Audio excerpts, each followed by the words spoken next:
Why are there so many shows starring Muppets and dozens of movies too? They said they'd watch everyone and they mean it. It's something that they've got to do. So now they've pledged you a lifelong commitment. The Muppets, Matthew and Sam.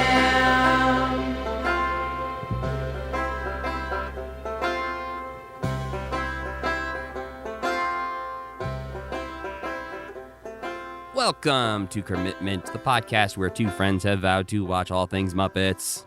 I'm Matthew Gatos. And I'm Sam Schultz. And this week we watched, guess what? 3 more season 4 episodes of The Muppet Show. It's starting to hurt me, Matt. It is starting to feel a little repetitive. And I do not envy the people who are doing the 1 episode at a time Muppet Show podcast. I don't either. I enjoy them. I listen to them. But I can't imagine doing that for like 5 more years. I don't envy the people who are listening to this. We're sorry. I look back at our old episode titles sometimes and I'm like, oh yeah, Tinker-Dee, that was so fun. Oh yeah, that at least was weird in a weird 70s way, that variety show we had to watch. Oh, remember Ralph? And you remember Ralph on Our Place God. and the Mike Douglas Show? Yeah, of course I do. Thankfully, we've got some weird, different non-Muppet Show things coming up in the next couple of weeks, so we don't have to apologize too hard. The Muppet Show's almost over as well. That is true. We're getting there. We're working our way through. But this week's episodes are the ones that aired between November 22nd and December 4th, 1979, featuring guests Lola Falana, Phyllis George, and Arlo Guthrie. But before we get to talking about them, we want to mention that if you are listening to this on the day it comes out, you have 1 day to go sign up for patreon.com/commitment and come watch our first ever live stream. Hurry. It's a 24-hour process to sign up for Patreon, so you have to do it right now. Hurry. Pause the podcast. Go. But even if you're hearing this a little bit later, the nice thing is that we are going to record these live streams that we're doing for our Patreon so you can watch them later. So if you cannot join us live for the live stream, you'll still be able to watch it later. This is a valuable piece of Muppet history. We have to preserve it. And eventually it'll be in the Pally Center. And people will do a podcast on our podcast. And they'll be like, well, we can't actually watch that one because they recorded it for Patreon and it's in the Pally Center. Or the Museum of Congress or whatever. The Library of Congress. Somebody will rip it and put it on archive.org. Yeah, some nice employee. But we are doing, as we said, our very first Patreon live stream on April 26th at 7 p.m. Mountain Time. And we are going to be using these live streams for a number of purposes, but mainly to play through some of the Muppet video games. We've also talked about doing some potential movie commentaries, and maybe sometimes it's just going to be like a fun Q&A hangout sesh. Matt will be live reading his poetry. Oh, yes, I will. I'll have to start writing that. But we are going to be playing some of the earliest Atari games, including Pigs in Space and the unfinished game Miss Piggy's Wedding, and some educational ones from Sesame Street as well. Cookie Monster Munch, Ernie in Alpha Laser or something like that. The hits just keep on coming. Yeah, the little orange blob, that'll be Ernie. The little blue blob, that'll be Cookie Monster. I will say Ernie actually looks pretty cute in his game. All right. Well, I'm looking forward to playing these because they are, like, obviously games from before I was born, so I've never played them before. And yeah, if you want to come hang out with us and watch us play some old Atari games, because basically the thought process is we're not going to spend a lot of time on this podcast talking about these video games because there probably won't be a lot to say. After playing them very briefly, not very briefly actually, for a long time the other day. It's a good thing that we're not doing a whole episode on any of them. Right. And so when we get to them in the timeline of things we are watching and talking about, we will mention them. We will talk about our experiences with them if we've already played them. But we are not going to spend a lot of time talking about them. So if you want to hear our live reactions and see if we enjoyed it or hated it, you can check out our live streams over at patreon.com/commitment. It's $4 a month to sign up. And yeah, we will also probably at some point, I'm guessing, cut those down to sort of like a highlight reel to post on our YouTube channel, but that'll happen at some point. But if you want to be in on the fun, join the live stream, interact with us, Q&A session, during the video games because I'm sure we'll get bored of playing pigs in space. Yeah. Like I said, it's real easy. Patreon.com/commitment. Sign up there. But that's enough about us, Sam. Who did we watch this week? Is it enough about us? We could talk about how our days went. I mean, Well, I just woke up, so you just woke up? yeah. It's 10:20 a.m. I went to bed at 2. Wow. What were you doing up so late? Oh, Rachel was working on some stuff, and I was watching The Vampire Diaries. That old story. Yeah. What about you? What time do you go to bed usually? I'm usually asleep around midnight, if not a little before. Even on the weekend? Yeah. You don't feel like you're missing out? On what? Vampire Diaries? Uh-huh. No. Just that little bit of extra bonus time. I usually do stay up maybe till like 12:30 on the weekends, but it's usually like reading or watching something on my laptop in bed, but nothing terribly Do you ever exciting. accidentally play a video game until 5 o'clock in the morning anymore like you did when you were in high school, I bet?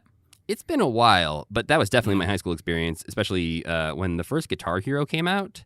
Ooh, I like went to the mall and bought that and then sat on my bed playing that by myself until like 2 a.m, and then everything was just drifting around me in my room. It's like my eyes left this motion TV from the first time in like 6 hours, and I'm just like, oh, I feel very sick. Yeah. And then you know you're going to dream about the game too, and it's just like, oh, this is going to be a bad night. I'm going to feel like shit tomorrow. Yeah, I haven't had that experience in quite a while, but it's fun sometimes to just like drink some Mountain Dews, down some candy, and act like you're in high school again. I can't eat candy anymore. I get sick. Now that's enough about us. What did we watch, Sam?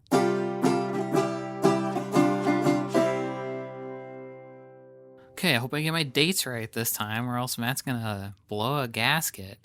It's November 22nd, 1979. So far, Is so that good. right? Okay. And the Muppets are once again on your television, playing the music, lighting the lights, etc. But this week they're doing all those things a little bit more sadly than usual because Gonzo the Great has decided to leave the Muppet Show. He received an offer from a film studio in Bombay, India to go be a big star.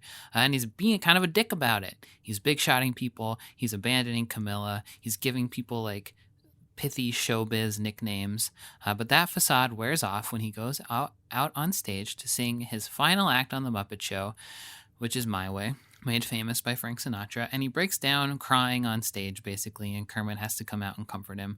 Gonzo don't want to go. Fortunately for him, that problem gets solved pretty quickly because Bombay sent a telegram to him while he was performing to say that they made a contract with the wrong person and they're dissolving their contract with him and he's not to come to Bombay anymore. Unfortunately for him, the show is all prepared to move on. They've even hired a new resident weirdo, Trevor the Gross. Gonzo chooses violence to solve his problems, sicks his chickens on Trevor, and reclaims his role on the show. Lola Falana is also there. Highlights include Herbie, the One Octopus Band, a background joke that deserved to be a big star in my opinion. Also, Gonzo's performance of My Way is very sweet and sad, but it's totally undercut by the plot of the rest of the episode. A bad highlight for me is Lola's first act where she disco dances with a bunch of Muppet monsters, and it's my least favorite thing on the show in a long, long time, possibly ever. I also hated seeing Gonzo act like a big dick, and the plot of this one sucked, and I despise this episode. Wow. Lola Falana is a singer, a dancer, and an actress who is known for a lot of her early career as a backup dancer and singer for Sammy Davis Jr., as well as, it turned out in a high-profile scandal, his mistress in the late 60s, which led to his divorce from his wife. Eventually, she escaped that shadow to become a huge star in her own right, appearing on TV, in Tony-nominated plays, and cutting records that were charting on Billboard. By the end of the 70s, she was the, quote, Queen of Las Vegas and had a very popular series of shows there. Yeah, she was apparently like one of, if not the highest paid entertainer in Vegas at the time. Yeah, $100,000 a night. And that's 70s money, baby. That's so much money. Who knows how much that is? Nobody. It's impossible to figure out. Yeah. When you watch Mad Men, do you just sit with the inflation calculator open and like type in all of the numbers that they say? Not as much on Mad Men, but on Dick Van Dyke constantly. Oh, because yeah. they're constantly like buying things or selling things or talking about like, oh, that repair is going to cost $400. It works out pretty easily because 1965 to now is around 10 times. Like, so it's at least very easy with Dick Van Dyke, You're which just moving is a decimal point. pretty much, yeah. I'm just like, oh, they said it's $400. That's $4,000. And so Wow. it's pretty easy. But yes, constantly on Dick Van Dyke. Okay. Because, yeah, like when you figured out on Mad Men, Don Draper's fucking rich. Oh, yeah. There's times where, they're talking about like, oh, man, it's $50. I don't know. And I'm like, that's not that bad. Like $50, whatever. It's a video game. And then you realize, oh, it's $500. And you're like, Yeah. oh, okay, yeah. No, that's a bigger conversation to be had.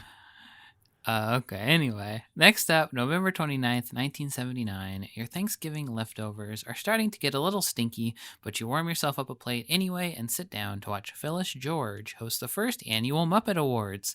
The crew of the show is all really jazzed about this award show that they just made up, but Kermit hates the idea so much that he passes hosting duties off to Phyllis and retreats backstage to jeer. Throughout the night, songs and sketches loosely informed by past songs and sketches on the show are presented as nominees for Best Sketch and Song, and other smaller prizes like Best Foreign Act and Best Stunt are given as well. In the end, Miss Piggy, who was nominated for a lot of stuff but ended up winning nothing so far, finds herself up for the final award, Performer of the Year, alongside none other than Kermit. Predictably, Kermit wins, and suddenly he loves the Muppet Awards and makes a big earnest speech about how happy he is to win. Piggy, however, is devastated until Kermit reads the room and thanks her for her support and even kisses her on the cheek. She's still mad, but she feels better until she sees that the panel of judges is a bunch of literal rats, which throws her off the deep end all over again. Highlights for this one include the overall concept, which is fun. I love a concept episode. And the punchline of Kermit winning is predictable, but is played pretty funny. It's a great scene with Piggy. We get a lot of good Rolf in this episode as well, because he performs 2 of the different songs of the year. And Scooter sings a song where he names every guest show that in the history of the Muppet Show, and also Senior Winces for some reason, and it's fantastic. Phyllis George rose to prominence as Miss America in 1971 and quickly moved into TV as a co-host of Candid Camera, and then was one of the first women in the field of televised sportscasting as the co-host of NFL Today. She was on that show on and off until the mid-'80s. I think she was on it when this Muppet Show episode was on, when she was brought on to anchor CBS Morning News.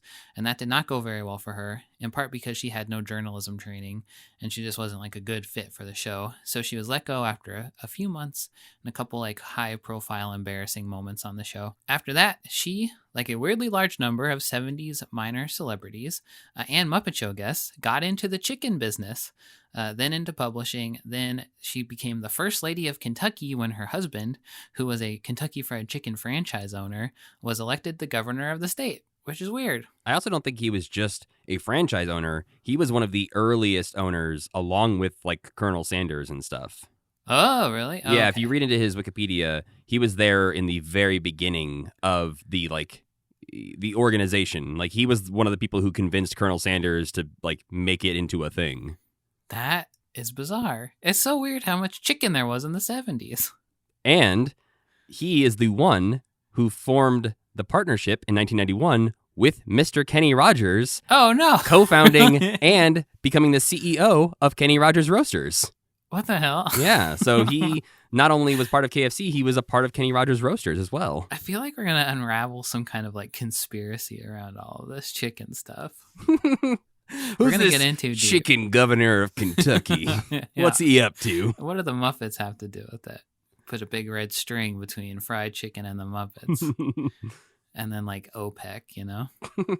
Finally, folk singer and son of Woody Guthrie, Arlo Guthrie, hits the Muppet Theater stage on December 4th, 1979. And the stage is turned into a country homestead or some shit. A bunch of down-home sketches and songs are performed. The Swedish chef is supposed to cook a big feast for some reason, but all the animals keep beating him up when he tries, so he serves vitamins instead. Highlights for this episode include Fozzie trying to perform Stopping by the Woods on a Snowy Day, while Gonzo simultaneously tries to perform a salsa, which ends with Fozzie singing the poem to salsa music, which is very fun. And then at the end, when the chef has failed to cook anything and serves everyone vitamins, that's also a pretty good moment. Otherwise, this episode stank on ice, I think. Arlo Guthrie is a folk singer and the son of legendary, also folk singer, Woody Guthrie. In the late 60s, he had become mildly famous for his 18-minute-long story/song Alice's Restaurant, which he had performed live, and then tapes of those live performances were played on like counterculture and college radio stations across the country. And that all ended up with him recording the song and a whole album in 1967. It was like a goofy anti-war anthem, which kids at the time loved, and it was set during Thanksgiving, which I guess radio stations liked, because apparently it is a tradition to play the song on the radio during Thanksgiving. Anyway, he and the song became quite well known off of all that. There was like a movie of it. He was on TV a lot, all that stuff. I suppose this episode of The Muppet Show was probably supposed to be the Thanksgiving episode, but it just aired a little late in New York to be that. Eventually, Arlo settled into the life of a touring musician, and today he's a Republican for some reason. Yeah, there was a lot about that of going back and forth. I was trying to track that down as well, because at times he has signed up to be a Republican and then very strongly denounced Trump, and then, so yeah, I don't know that we can make any super strong claims about. Well, there was a conflicting quotes that I saw where he was like, I'm not a Republican. And then there was another quote later where he said, I've distanced myself from the party. So that means, I would not label him a Republican. I definitely would. Once a Republican. One of his quotes was literally, I'm not a Republican. Well, yeah, but you know who says stuff like that? People who are suspected of being Republicans. Name names, Sam. You have a list of supposed Republicans? I'll have one next week. All right. In this time period, in 1979, Pink Floyd's The Wall was released, which surprised me. That seems like something that had been around for the whole 70s, but I guess not. I missed this, but in September 1979, Rapper's Delight by the Sugar Hill Gang was released, and it became the first rap to chart on the Billboard charts. And then I ran across that because Curtis Blow's great Christmas song, Christmas Rappin', came out in December 1979 as like a way to make some money by making a Christmas thing that people would have to play every year. And Curtis Blow is about to pop off with The Breaks in 1980 because we're so close to the 80s.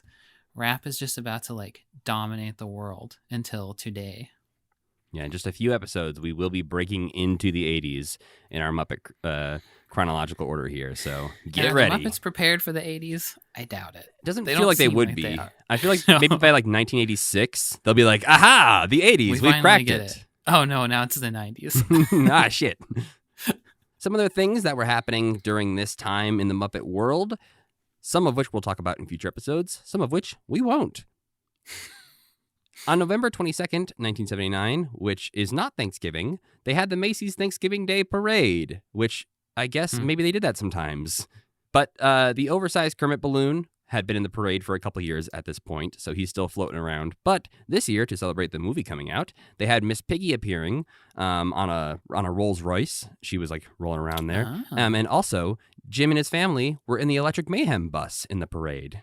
That's cool. Yeah, I couldn't find any photos or video of that. I think I found like a photo of the Kermit balloon waiting to go down the street, and I'm like, that's not very exciting to talk about.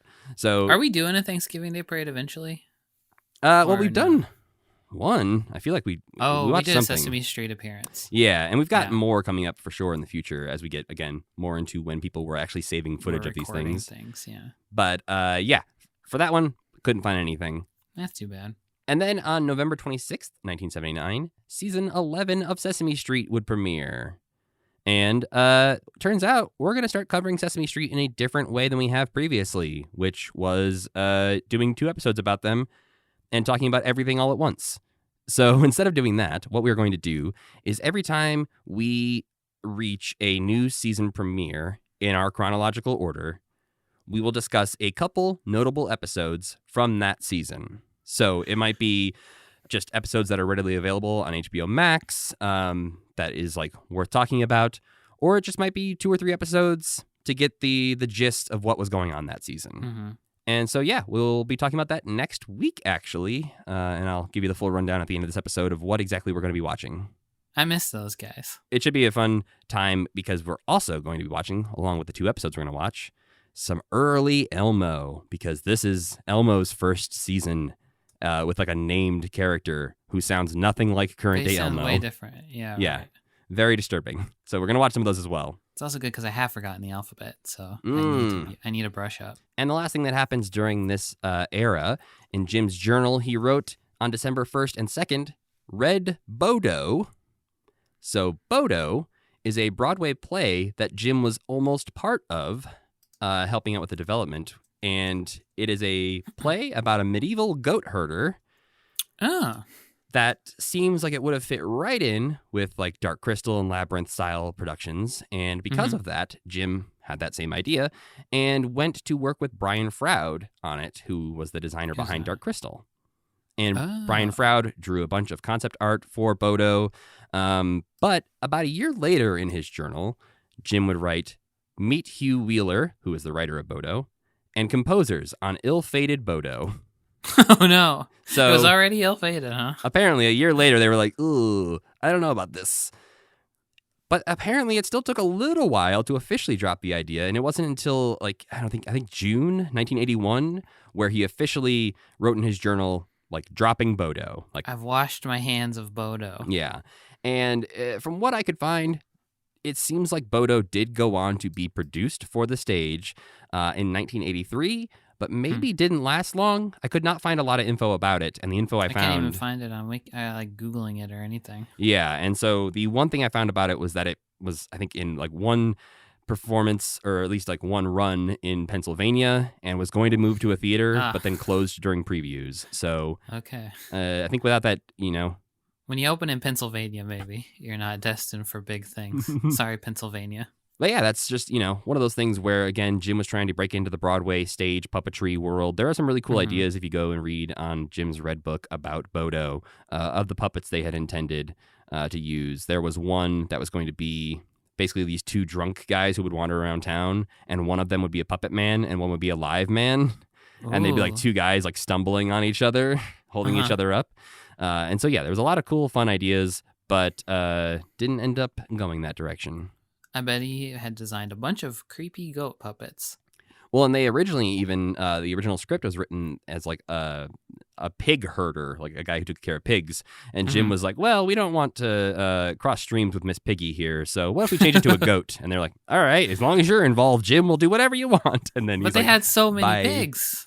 They could have just directly transplanted all their pigs. Yeah, I think it would have been easier that way, but maybe Jim just was like, if this thing pops off, I don't want to be like the famous pig guy.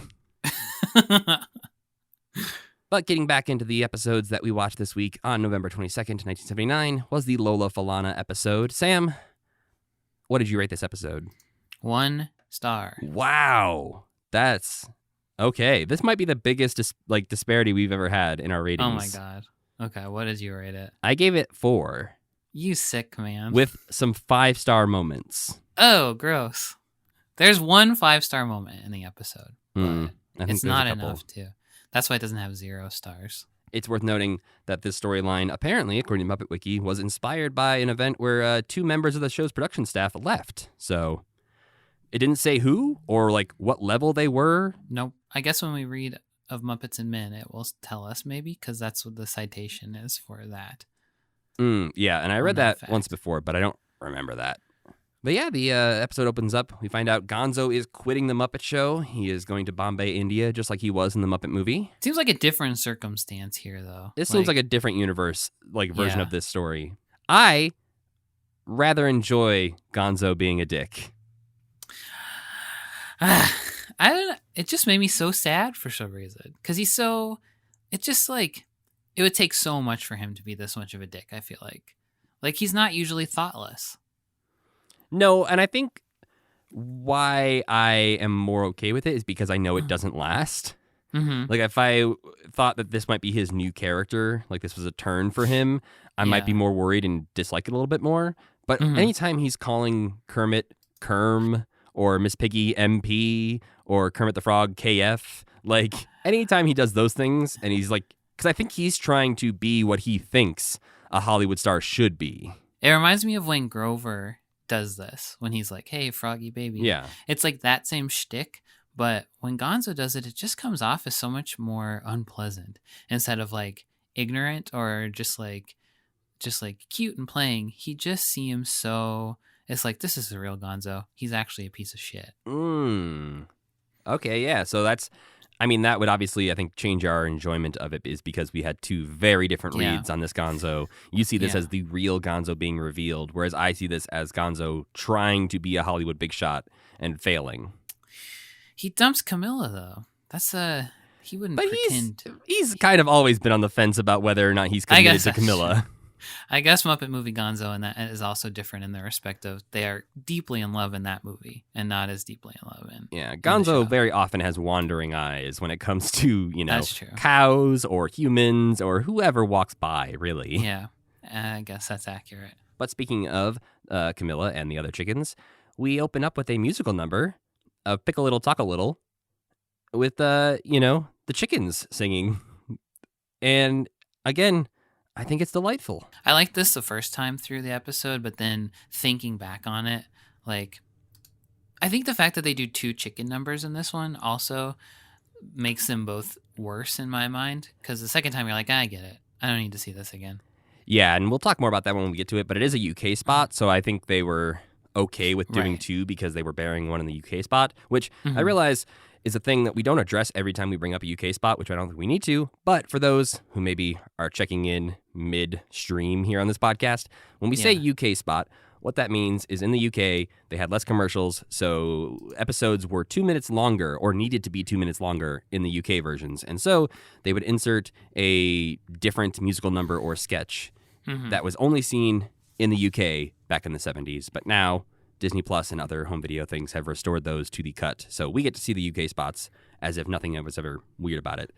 Right. But they are often very strange, very different, and don't feel like they fit in very often. And that's because they were just this extra thing that was tossed in there.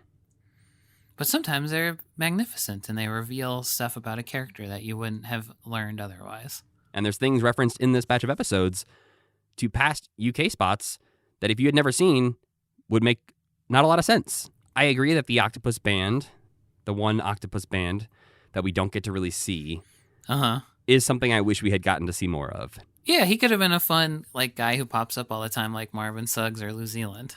The Sing in the Phone Book guy, that's one where it's like, oh, maybe this is better just as you can't see this act.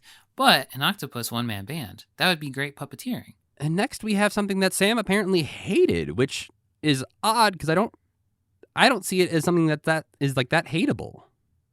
We have Lola dancing with the Muppet Monsters and Fletcher Bird.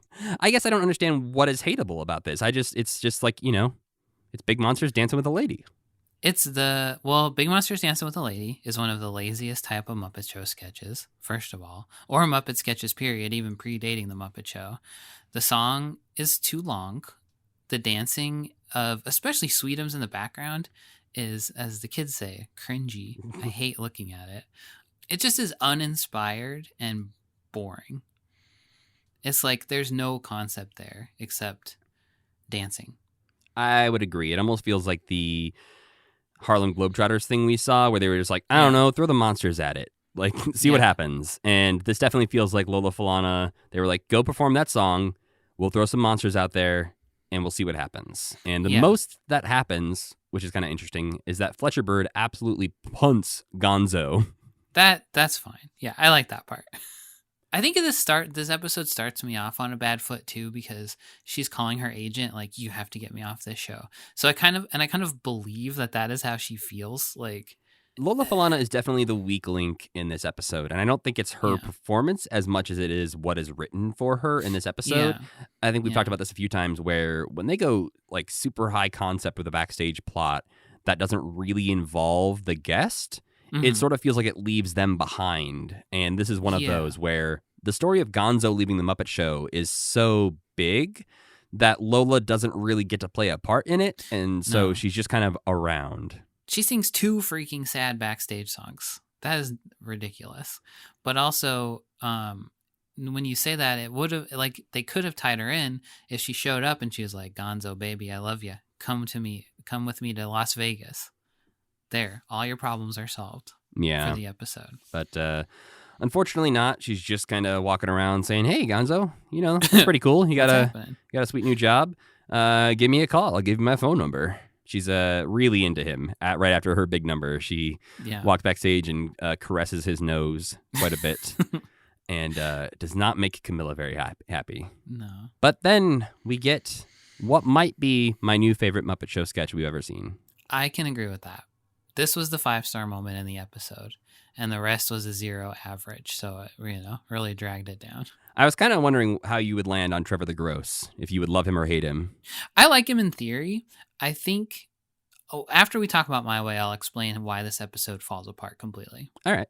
Well, My Way is perfect. It was already melting my heart at the beginning that they introduced Gonzo for his farewell act, and you'd expect it to be a cannonball, a trapeze, a catapult, whatever.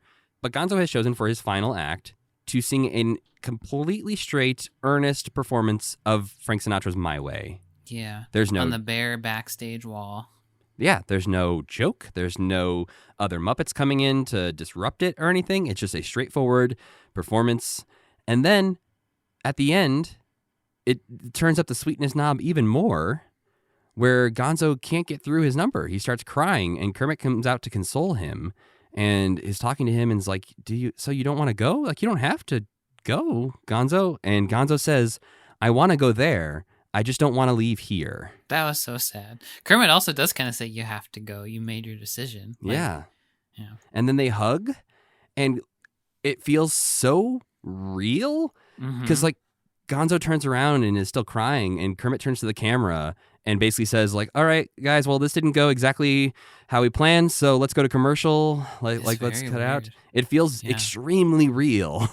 It feels like he's actually leaving the show. Yeah. And it feels like Kermit and Gonzo's friendship is like not ending, but like, Gonzo's moving on. Never see each other. This is the 70s. Yeah. You don't have email. Yeah. You may never hear from Gonzo again. But yeah, just the straightforward, earnest performance of My Way was already one of my favorite things. And then to make the Muppets feel that emotionally real at the end of it was just like perfect Muppet Show moment. Yeah, it's like it like verges into Muppet movie territory with the heartstring pulling that it does. It's completely devoid of like the cynicism that the Muppet Show can have. Yeah, it's the first of 2 moments in this episode where I was like, you're really trying to like make me cry while watching this episode, aren't you?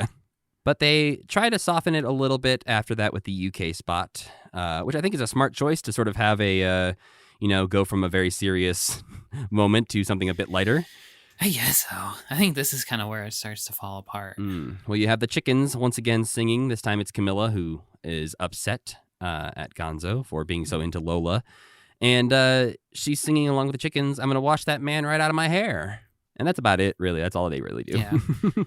It's just the second time that this joke has happened for an extended amount of time in this episode. Yeah, and if you like the chickens singing songs but clucking their way through them, you'll like this. But if you don't... This has happened before, right? This isn't the first time that this sketch has happened? No, they've done this before, and they will continue to do it up until today. So it's never going away.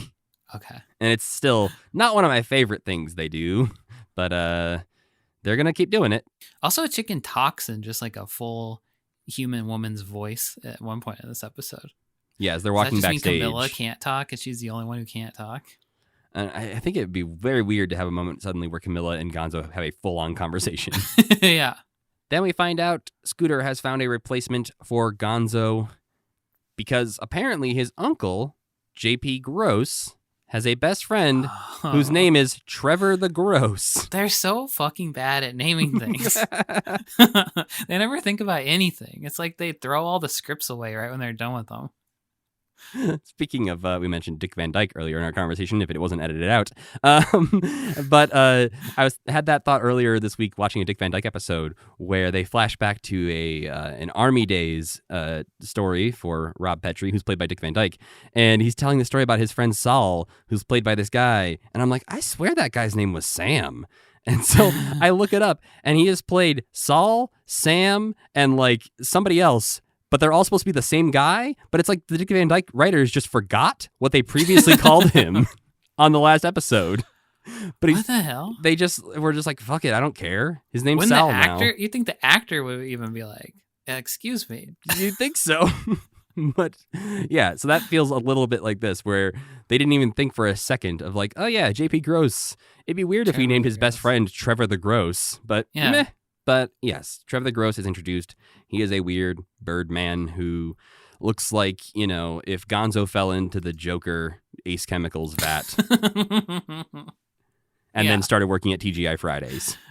He does got the suspenders with the pieces of flair on him, doesn't he? Yeah.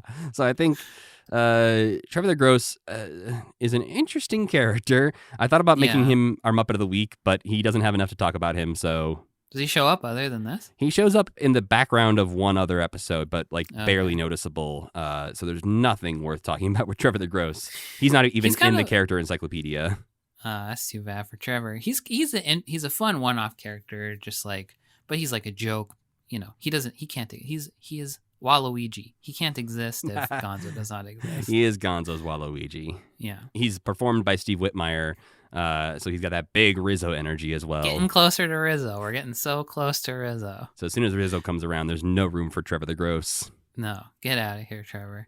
This scene and the scene before it, it undercuts Gonzo's song too much for me, because Kermit is downright rude about Gonzo in this scene when he's like, we'll have to muck his dressing room out with a shovel, and Gonzo's there like overhearing it. And if Kermit had just come out and hugged me on stage and then was like, thank God that piece of shit's gone, I would be so sad. Yeah, our gross pervert's leaving, everyone. Let's have a party. Yeah, no, I agree that there's some of that I was trying to give the benefit of the doubt to Kermit and be like, oh, it's a defense mechanism. His friend's leaving. He's actually broken up about it, but he's trying to be cool in front of other people.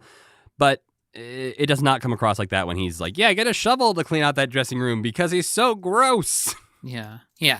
So that's like strike one against the plot of this episode after Gonzo's big moment. More strikes are coming. The next thing, which I'm sure is one of the strikes Sam is referencing, is a Muppet Sports segment where we're checking in on a marathon tree staring contest where Klaus Müller of West Paraguay is facing off with a tree because they had to reuse that expensive tree puppet they made. Too, yeah. And we get one of the grossest looking Muppets ever. He's horrid. He has, Klaus, you mean? Yeah, Klaus has these big bug eyes that are extended out in front of his head in a way that is truly disturbing. Yeah. He got Joker hair. Also, this episode's full of the Joker. They're all competing to see who's the best Joker. But yeah, it's, clearly an excuse to reuse the tree puppet that they made, which is a super cool puppet, but they still haven't used it in the best ways so far. And I hope the Klaus puppet was burned after this and that we never had to see him again. Oh, you know what? He does die at the end of this, though. That's true. See, we don't have to worry about seeing Klaus ever again. Thank you, Tree, for murdering this man. Muppet Sports has made me like all the other continuing, like the other more, like the other little skits more, because it's so bad. I truly dislike Muppet Sports, and there's an even lower moment for it in the episode with George, whatever her name is. I want to say Regina George, who was, I think, in Mean Girls. Yes, that is a character in Mean Girls. So not her. No, probably not. Muppet Sports sort of feels like the last sketch on Saturday Night Live, where they're just throwing out ideas to see what sticks, and sometimes they're weird thing. Yeah, they're really weird and bad, and other times you're like, that was pretty fun. But they just always use that last sketch as the weirdest one. And Muppet Sports sort of feels like that. Like, we rarely see any of our main characters popping up in Muppet Sports. It's always usually Whatnot Muppets or like one-use Muppets. And very rarely are they my favorite parts of an episode. I'd say probably never. They are a bad Sesame Street sketch, basically. And then we get the first of two Cheer Up Gonzo songs in this episode. Lola finds Gonzo hiding away in her closet in her dressing room because Bombay, India has canceled his contract because they apparently prefer Gonzo the mediocre. This is where the next strike comes in. It completely ruins the plot of this episode if he can't go to Bombay, India. He should still have to, like, make that decision, you know? For him to not be able to go to Bombay, India sucks all the, like, stakes out of the episode, you know? Right. Like, maybe he, after this moment, should feel so defeated and lost and not sure what to do, but his friends come in and say, Gonzo, you can have your job back. You don't have to still go to Bombay. You can have your job back. You can be friends and work with us. Yeah. But that is not what happens. But I always enjoy a cheer up Gonzo song. We've had a number of them through the years. And they choose another song really meant to be a tearjerker here. They use Smile, which is, I think always a great song, but also like inherently emotional. But yeah, Gonzo does not take the correct lesson from hearing this song from Lola. Instead of being actually cheered up, he says, "Now I can smile my way through the rest of my miserable life." So he knows smiling is important, but doesn't actually get cheered up at all. Oh, it was funnier when you said it just now that it was in the episode, I thought. Earlier in the episode, Gonzo mentions that his dream act that he never got to do would be singing Top Hat while tap dancing in a vat of oatmeal. And what finally sets him off is that Trevor the Gross is going to do his dream act. Did he overhear it? Did Kermit tell him about it? Or did he think of it on his own? Maybe Kermit was like, it's a pretty good idea. We should maybe do that. Kermit's a rat bastard. And didn't even wait a week. Wasn't like waiting until Gonzo was actually gone. He was like, well, let's just do that tonight. There shouldn't be any problems. At first, I thought this was going to be the closing act of the show. And I was like, wow, they really shoved Lola Falana off to the side. It's just like, we don't care at all. You don't get a closing number in this one. But we get to hear the gross noises of Gonzo tap dancing in the oatmeal before he very nearly drowns in the vat of oatmeal. And all the Muppets are extremely excited that they get to eat a lot of oatmeal now. Yeah, specifically New Zealand and Fozzie come out with their spoons. Yeah. Very excited to eat their way through to Gonzo. Yeah, maybe they have like an oatmeal club that they're just like a 2-man oatmeal club. I mean, it is interesting to see Lou and Fozzie sort of being more friendly. Yeah. Because I buy it. I just don't like it. No. Like if Fozzie's not going to be around. That makes it even worse is that it does make sense. Yeah. If Fozzie's not going to be around and used as often as he used to be, I don't want him hanging out with Lou instead. No, that's demeaning. But Lola was not done for this episode. She gets one more backstage cheer up song. You shouldn't have 2 in one episode. It is a bit weird that it takes 2 songs to really cheer them up. Get through to Gonzo, yeah. I guess it was a huge blow, really. He lost a really big job. I mean, presumably.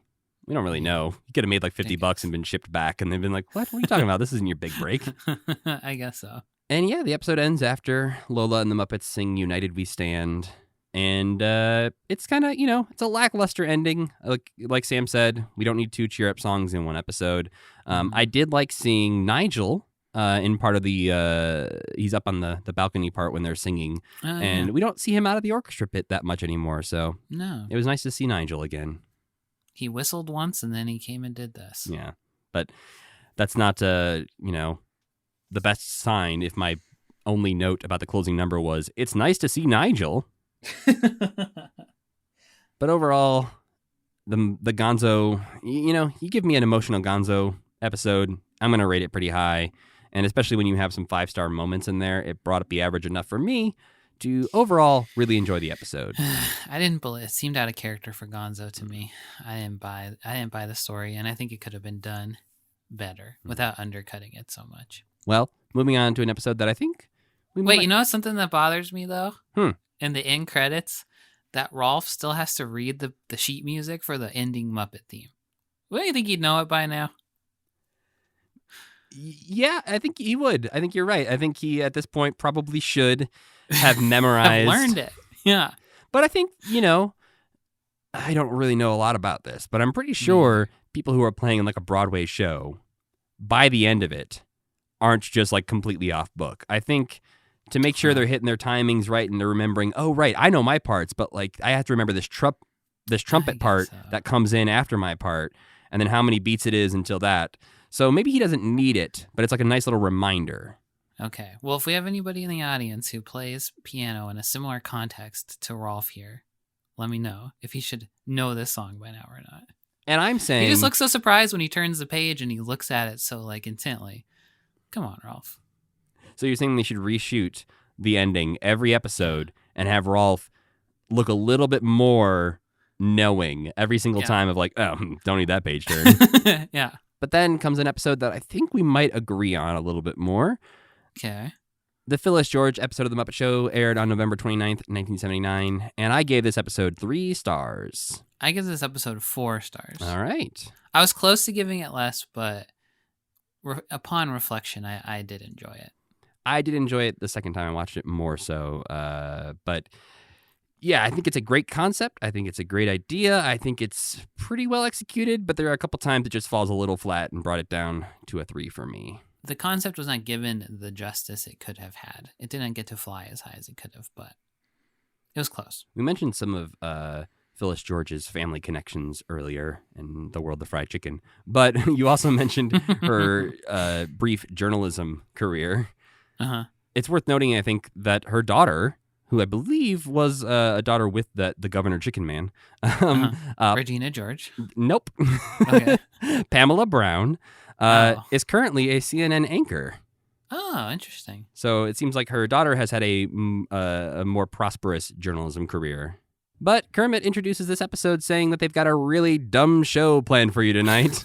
Yeah, he's got really bad energy right out the gate. Kermit does not believe in this episode at all, as is proven by one of my favorite moments that comes later in the episode, where Fozzie is out on stage saying, the show that a certain frog said couldn't be done, and Kermit yells from off screen, "Shouldn't! I said shouldn't be done." It is hard to nail down whose idea this was. It does seem like it was everybody's idea but Kermit's. It does seem like it could have been Phyllis George's idea also, which makes it extra rude that Kermit says it's so stupid.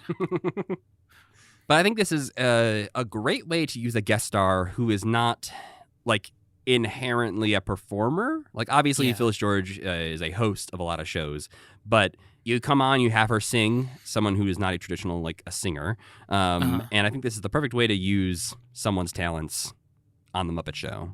But this is the first annual Muppet Awards. Sam, how do you feel about that concept? I guess we said we already liked it, but I guess as the idea of doing a Muppets Award show, how do you feel about it? I thought it was fun that they actually nominated, like, skits and songs that had been on the show before, and I liked that they sang about all the guests. Like, they used it as a way to talk about the history of the show, even if they do so flippantly, which I thought was cool. It could have been worse, I suppose. Could have been better, but I think it's an interesting idea. I agree, and I think it's almost a clip show, but it's like a higher effort clip show because they are recreating or re-performing some of these past moments. Yeah. And it's even fun, like, when there's an award for the best group of inanimate objects and, like, all the things that come out, except the mountain, which I thought was stupid. But, like, the luggage comes out from, I don't remember what episode that was from, but... That's the Marisa Berenson episode. Right, where they give her alligator luggage that is actually like alligators. Just so, like, they tie in, or like the Flying Zucchini Brothers. Like, they're not inventing new things. They are hearkening back to earlier seasons of the show, which is interesting because, like, people couldn't watch. I keep thinking about how, like, people couldn't watch this show if they missed it. Yeah, people probably heard Scooter's song of all the guests, and they're like, when did that happen? Yeah. Especially because he's naming people who weren't on the show yet. And it's entirely possible, that people weren't on the show yet, or maybe where whatever market you were in just didn't show that episode for whatever reason. Then you'd just be like, huh, Charles Aznavour, huh? I guess I'll never see that. Yeah. We are spoiled in the days where we can literally watch it on our phones at a moment's notice. Yeah. And I get mad, like, as much as I get mad at them for not, like, remembering and following any kind of canon, it is, like, pretty risky for them to reference the show at all, like old episodes of the show at all, really. Yeah, because I know, TV shows back then, there were less of them, there were less channels, and a lot of these things were sort of like appointment television, where people would sit down on their couches every Monday at 7 o'clock to watch the Muppet Show. It was a scheduled part of their family time. But yeah, it'd be very easy to miss an episode and then just not know the continuity of something if they stuck too strongly to that. But we start off the first nomination, the first performance of Best Song of the Year, which is a throwback in a couple of ways. We have the Swedish Chef singing a mock Swedish version of Yes, We Have No Bananas, a song that we did see earlier in The Muppet Show when Marvin Suggs is conducting some veggies in the Steve Martin episode. But it is also a throwback to one of the very first things we ever watched. Yeah. Kermit and Chicken Liver, our least favorite Muppet, lip-synced this on the Today Show back in like 1902 or whatever. It was like 1956 or something, wasn't it? It was 1961, so Oh, okay. not quite So they were 1902, but They were pretty deep in it at that point. yeah, they had already been going for about 6 years or whatever. But yes, one of the earliest things we have been able to track down and watch. It's honestly still my favorite version of this song that they've done. I think all three of them have been pretty good. And this one is your favorite one. Is that what you're saying? No. I was saying the Kermit lip syncing one on very the Today first Show. one. That's still my favorite. I am a sucker for those old Sam and Friends style lip sync performances. And I think Swedish Chef is great. And again, a great way to do a twist on something instead of just performing the song again. Doing it in mock Swedish is great.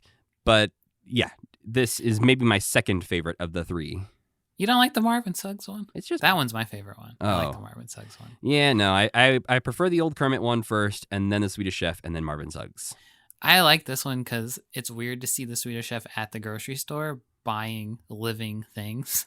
Buying Just kind of his shed future some light on prey. his, yeah, it shed some light on his life outside of the show, I feel like. But after that, we get an appearance from Beaky, who is rightfully up for the award Best Unexplainable Creature. Yeah, maybe for reasons that they don't even understand while they wrote this joke. Yeah, because they might just be going off the fact that Beaky is a monstrosity of a Joanne Fabrics exploded and this fell out. But what's more unexplainable about Beaky is that the previous appearance of this puppet was when Miss Piggy had sold her soul to the devil to hang out with Alice Cooper, Yeah. and this is her cursed form. And so Beaky should not exist. No, Beaky is Beaky should not be. Yeah. Beaky is... Unless Beaky is a demon that lives in hell and has inhabited another body, perhaps. Not just like a multiverse variant of Piggy. Oh, that could be too. She found a portal. Yeah, this is a Piggy variant Mhm. that will need to be defeated by somebody in the future. Somebody's got to put Beaky out of its misery. And then the nomination for Best Foreign Act goes awry because as they start to read the nominations, the Flying Zucchini Brothers hear that they are nominated and assume they have won and race up and claim the prize. And Phyllis just accepts that and says, well, I guess they won. Which is probably for the best, judging by the sketch with all of the foreign acts in it later in the show.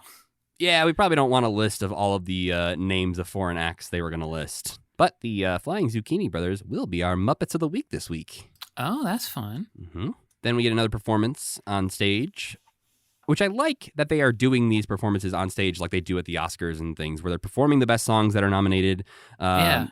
Performing the best sketch is an interesting choice, That is kind of weird. especially because it goes awry both times and they don't actually do Yeah, a sketch. They don't even try to do it. But they are going to perform a Pigs in Space sketch on stage because they're nominated, but they can't decide which sketch they're going to perform, which feels like a conversation they should have had slightly earlier. Beforehand, sure. Like, Piggy doesn't even know which one they're doing until she's out on stage. Until the I announcer guess she's says, a consummate professional. She's got them all in her head. I guess, but she's also not a professional because She just she won't do it. does not yes and the situation at all. No. Also, Pig Alien is the laziest. They couldn't think of anything better than Pig Alien. Is it supposed to be like Alien, except with pigs? Oh, I was thinking it was more of like a Pygmalion. Oh. but- It could also be yours because it doesn't sound anything like Pygmalion. Pygmalion. Like, it doesn't sound like No. it's a reference at all to Pygmalion. So maybe it's somewhere in the also- middle. Doesn't sound like Alien either because there's a pirate in it. Yeah, I'm not really sure what they are going for. And maybe that's just, again, one of those, we'll say it, and if we don't show it, people have to fill in the gaps in their imagination, and it's fine. Yeah. I like this one because it's just so stupid. Well, and I thought the pig dressed as a pirate was going to be a reference to the John Cleese episode. Oh. Like, I thought he was going to come out and, like, be stepping in for John Cleese or something and Right, doing the with parrot lines. that he was in love with. Yeah. Yes, I forgot about that. Because that's the only other time we've seen a pirate on Pigs in Space. Right. But does not seem to be connected to that. A couple times throughout this episode, something I liked is when Fozzie is sort of co-hosting with Phyllis George on stage. He does a thing where he's transitioning to the next thing, and he says, moving right along. Yeah, he says that a lot. He also had said that a lot before the Muppet movie came out, too. Yeah, but I feel like he's leaning into it a little bit more at this point, where maybe Sure. he is aware of what he's doing. Yeah, he doesn't know Waka Waka is his real catchphrase yet. No, at this point, he has said moving right along on the Muppet Show more than he has said Many, Waka many Waka. more times. Yeah. Then we get the performance of the second nominated song, which is Carbon Paper, a song that previously we saw performed by Annie Sue in the Leo Sayer episode. But this time Phyllis George is performing it along with Rolf. And then we have the award given out that you mentioned earlier, which is the best performance by an inanimate object. The luggage is there, the talking veggies are there, but the winner is the Dancing Mountains, who we've never seen before and really only feels like a joke because they shake the theater as the mountains come to accept their prize. And the one part of this I really did enjoy is that the orchestra starts playing The Hills Are Alive with the sound of music. So I think that's the point of the joke, is to be able to like do that and just shake the theater. But it is odd that everything else we're talking about is something that was actually on The Muppet Show. And it made me question literally everything else in the entire episode. Yeah, but the Dancing Mountains were never and will never be seen on The Muppet Show. Yeah, they could have brought the houses back for this one or something. Oh, boy. Hey, I'm kind of glad they didn't, but it would have made more sense. I feel like there's some other huge inanimate object that must have been in an episode. I just can't think of one. You could just really like make David Laser happy and do a whole category of like the biggest performer on the Muppet Show. We've got the tree. We've got Vendaface. We've got the talking houses. It's like a purely objective award. It's just measuring them. Yeah. It's just to stand next to each other and be like, well, Vendaface wins. Then we get the award for best comedy performance by a bear. Oh, I love this part. Yeah, the winner is sadly not Fozzie the Bear. No. It's Billy the Bear, a puppet that we've seen before, chasing the Swedish chef around with a hatchet. But we have not seen him as Billy the Bear before. Yeah, it doesn't talk usually. No. He usually just growls like a bear because he looks a lot more like a bear than Fozzie does. Bit of a Bobo energy to this guy. Yeah. And I know we will see Billy the Bear in some future episodes, but not as Billy, I don't think. I don't know if we'll ever see Billy again, but we will see this bear puppet pop up. But on his way out from winning the award, he just chumps Fozzie so hard. He blows his face up with a cigar and then pies him. I don't know, like in real life, I don't think Fozzie could recover from that. Yeah, Fozzie is done. This is really his lowest point. Really, as a character, I think this is his lowest point. Then we have a UK spot, which Sam has already alluded to not enjoying because it's also a Muppet Sports. Yeah, and it's also a little bit racist. And it brings in those nice mask puppets from the Harry Belafonte episode in like a dumb way. Like, I feel like they shouldn't have reused those. Yeah, they are brought in as the Swahili Stompers. As part of the one of the best foreign acts with the Nip Von Flippers and the Volga Showman. And yes, I had the same exact reaction of, oh, guys, no, don't reuse those. So yeah, I did not like this, and I don't want to ever see Louis Kazager again. You know, like that big old weird nose? No, he makes me uncomfortable. Well, something that does not make me uncomfortable is Rolf. Yeah. Getting to once again perform the song You and I and George, which was previously performed by Rolf twice that we have seen. Once in the UK spot in the very first produced Juliet Prowse episode of The Muppet Show. Mm-hmm. And also in 1966 on The Mike Douglas Show. Yeah. And it just feels so much like an old Muppet thing. Yeah, it's one of the, earliest things you will see if you go on Disney Plus and watch The Muppet Show in the order that they are on there, in production order. Yeah. And sadly, I found out this week, those Mike Douglas episodes we watched are no longer on YouTube. Oh, no. Yeah, those 4 hours of Mike Douglas that we watched are unavailable now. So unfortunately, you can't go back and watch those. Somebody else might upload them again in the future, but as of right now, they are off of YouTube. There's a very brief moment here where Link presents an award for Stunt of the Year to the Falling Alfonsos, who are people we've never seen before. Kind of Marvin Suggs-ish. Yeah, we've seen them as background whatnot characters before, but the joke is that they just fall on Link, and this really feels like it maybe should have been the newsman. Yeah, that would have been way funnier. You're right. Or Gonzo should have been the only one in contention for this award or something like that. Yeah, it felt like a miss because Stunt of the Year, clearly Gonzo should at least be in the running for that award. Yeah. And Things Falling on Your Head is a newsman sketch, so yeah. You blew it, Muppet Writers. Yeah, back to the drawing board, Jerry Jewell. Who do you think you are? Then we have what I think is a wonderful little number We have It Scooter. feels like a little reward just for us, doesn't it? It does really feel like this is for people who are doing a podcast about this in 40 years. Yeah. Because Scooter sings a lovely little number listing off in an Animaniacs style number Totally. every guest who has ever been on the Muppet Show and some that haven't. How many that haven't besides Senor Wences? So he names Andy Williams, who is an episode we have not seen yet, Okay. but will be coming up very soon. Uh-huh. And he names Senor Wences, who will not be until season 5. So I don't think they would have filmed that episode yet. They must have done something, though. Maybe he was planned to be on that season and it fell through, but you would have think they would have already filmed it by this point. But maybe not. I guess they'd be filming them all kind of in the chunk at the same time. Yeah, I just looked it up, and they didn't film his episode until April of 1980. So Weird. we are There's still some backstory there we're not getting. Yeah, maybe that he was supposed to be in the second half of season 4, and they had to push it or something. But it is very weird that he is the one person who was mentioned who has not yet filmed his episode. And the picture they show is not him. No. So I feel like in post-production, they were like, we can't get him, actually. We'll just have to figure something else out. Yeah, they show the back of Charles Aznavour. Yeah. That probably drove some people nuts back in the day, though. Some super fans were probably like, what? We had to find the lost Senor Wences episode. But they also didn't have like a message board they could go on or anything. Well, and looking it up, they also would not film the Andy Williams episode for another 7 months after they filmed this one.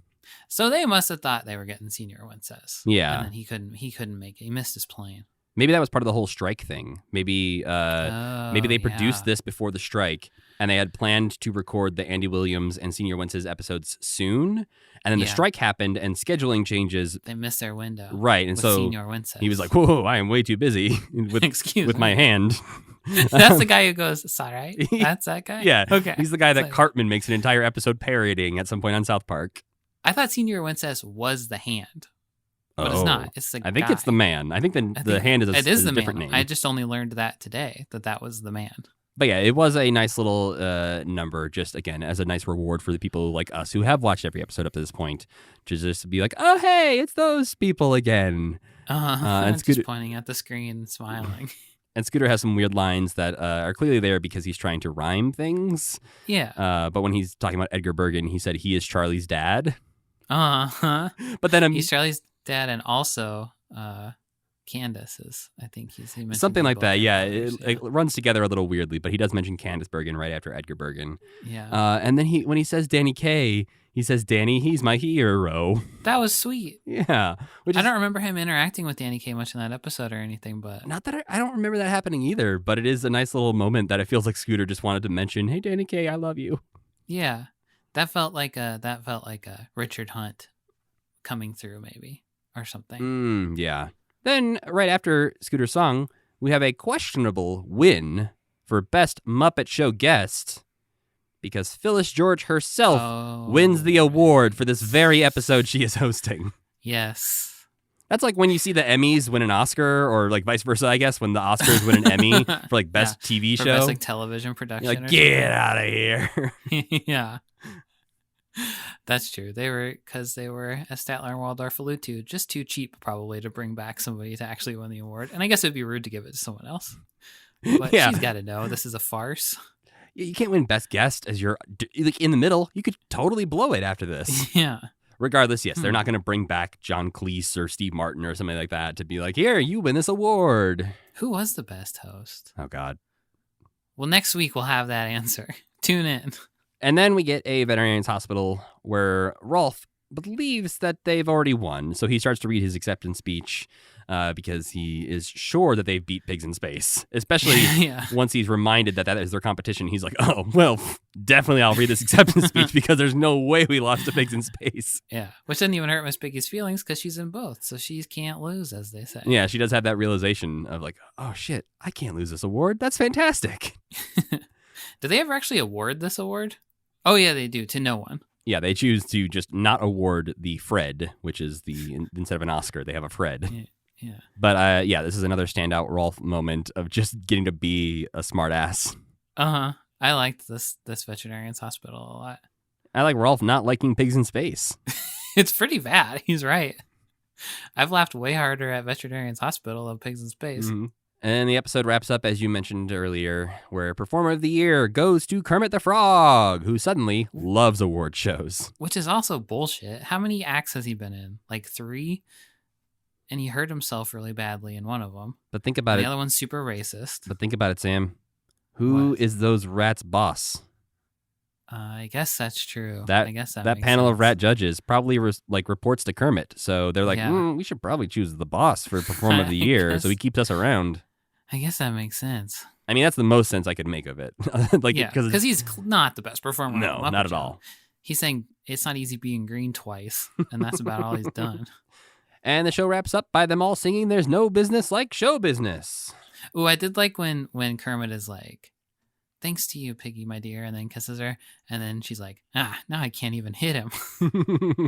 And then also another funny Piggy moment is when they're announcing Best Sketch, and Phyllis says that there isn't a winner, and she says, "I'll cut you in two, George."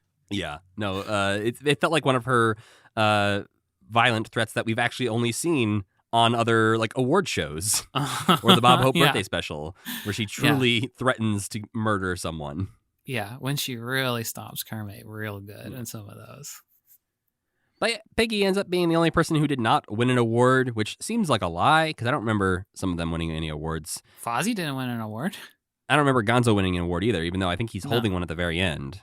Oh yeah, he is. This is an abridged version, I suppose. We didn't get to see They the were full awarded 4-hour they were cut. the technical. Yeah, these were the technical awards awarded before the ceremony. Yeah, Gonzo won Best Cinematography.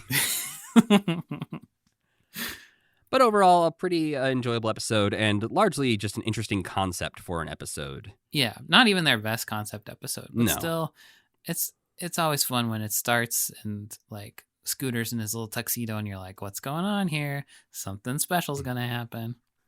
And I enjoy that their stage design feels like a super gaudy parody of the Oscars stages, Yeah. where there's just so much gold overlapping and just these big set pieces.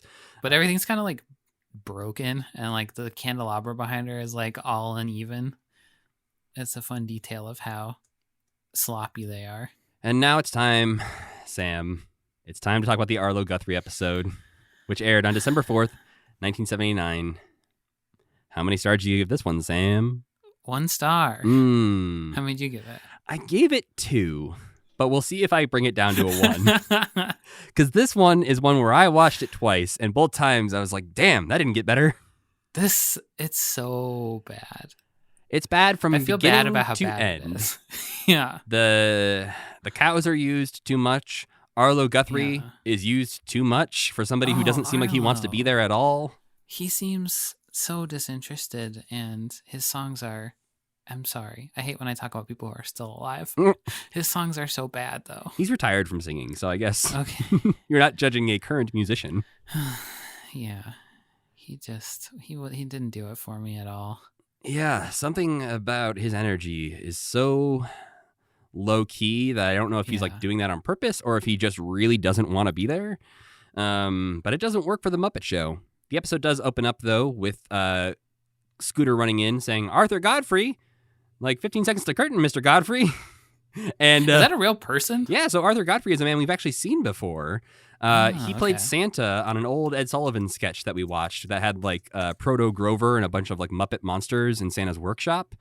Oh, okay. He played Santa in that, and I think he was Right. also, he might have been on like a Mike Douglas that we couldn't watch or something, or they were on a show with I think they were on an episode of a show that Arthur Godfrey hosted that we weren't able to track down. But he has interacted Okay. with the Muppets a little bit in the past, but not in any sort of like big significant way. So it's weird that the joke is that Kermit's handwriting is so bad that Scooter thought the guest was Arthur Godfrey and not Arlo Guthrie. Yeah. Really has nothing to do with Arlo Guthrie, does it? Well, and I feel like, maybe Arlo Guthrie didn't want to talk about his dad, but it feels like you've got a rich family history to dig into when it comes to Arlo Guthrie's life that just feels left on the table in this episode. Yeah, I think it leans on something like this Alice's Restaurant being a Thanksgiving thing. I feel like that was something that they were trying to reference that doesn't necessarily make sense to me, at least, because like I've listened to that song and find it extremely annoying, but to learn that is like a Thanksgiving tradition feels to me like that's what they were referencing, and that people back then would have been like, oh, I get it, it's like Thanksgiving. but I don't get it. Same. It does not work for me in any way. But to open the show, we do get a performance of Arlo Guthrie singing Grocery Blues, which for the most part is a song about, like, gouging people with prices at the grocery store and how it just keeps getting more and more expensive. But then it's got a real weird turn in the last verse. What is it? I maybe was zoned out. He says, well, I'm telling the truth now. I don't fib. I don't mind no women's lib. But if my woman don't want to go to the store, the family ain't gonna eat no more. Right. And so the whole, like, early parts of the song are about every time I go to the grocery store, they want to charge me for a cart. They want to charge me an entrance fee. They want to charge me all this money at the grocery store. But women, be shopping. Like, it does feel like, I feel like I want to be so rude to him, and I feel bad about it. But it feels like he is pretending to be like the kind of folk singer that his dad or like Pete Seeger actually are. I agree at a surface level.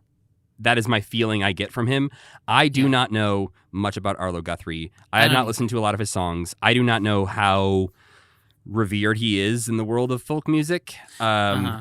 As, like, obviously, Woody Guthrie is extremely well respected in the world of folk music, and I don't know if like Arlo was held to the same level in the 70s. But the descriptions of Arlo Guthrie on the internet versus what we see of Arlo Guthrie and the songs I have heard of Arlo Guthrie do not line up in my head.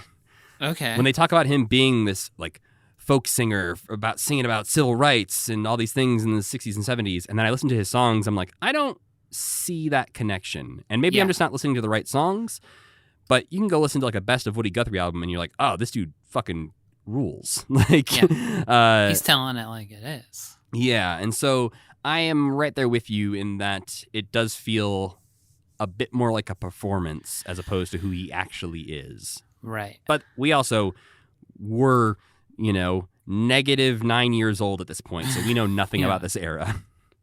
So if you were positive 9 years old or older, write us in and tell us about Arlo Guthrie. Yeah. Then we introduce a new character who seems like a breakout star, but we'll never see her again. This is a very confusing part, but I guess it makes sense. It's like how Batman needs someone to talk to. The Swedish Chef needs someone to talk to. He needs sort of a translator.